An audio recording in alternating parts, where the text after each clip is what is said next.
It isn't that you're trying to quit porn. It's not the right way to think about it. The right way to think about it is that you're trying to figure out how to have a better life. And so you have to figure out, well, I would say do the future authoring program and keep your porn addiction in mind and think. So in the first part of the future authoring program, it asks you a bunch of questions about what your life could be like in 3 to 5 years if you took care of yourself like you were someone that you cared for. And then it asks you questions about your friends and your family and your career and your time outside of work and your health and, the important dimensions of life. And it asks you to spend 20 minutes writing about how good your life could be in 3 to 5 years if you got your act together and did what was good for you. And then it asks you to write about the hell you could be in if you didn't. And so I would say you really need to do that, because porn isn't the issue.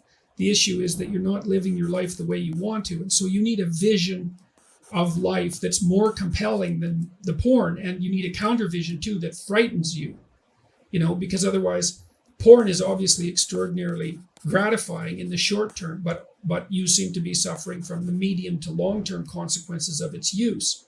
And so you need a story that you can tell yourself that's really deeply thought through about why this is not appropriate for you, how it's hurting you and how it's minimizing you and perhaps making you embarrassed and ashamed and more socially isolated and all of that.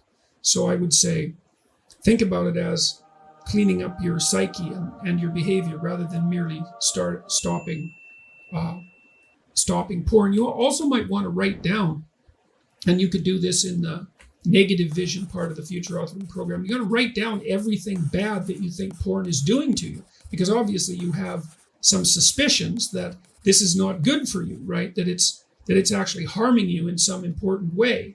And so you need to be fully cognizant of what those ways are and then take them seriously and decide if that's the pathway through life on which you wish to travel.